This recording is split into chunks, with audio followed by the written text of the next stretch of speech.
Welcome back to our channel. In today's video, we'll guide you through the process of disabling templates in Gmail on your PC. Templates can be a useful feature, but if you prefer not to use them, we'll show you how to turn them off. Let's get started. Step 1.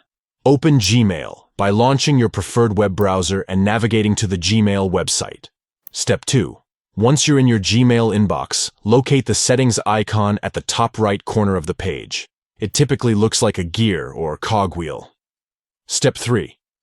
Click on Settings to access the Gmail settings menu. Step 4.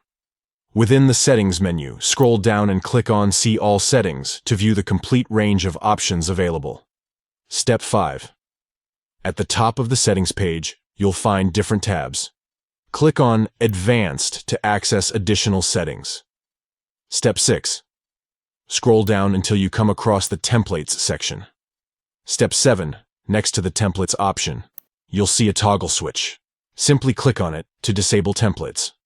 By following these steps, you have successfully disabled templates in Gmail on your PC. It's that straightforward. Remember, if you ever decide to re-enable templates, you can follow the same steps and toggle the switch back on. We hope you found this tutorial helpful. Don't forget to give this video a thumbs up and subscribe to our channel for more useful tips and tricks. Thanks for watching.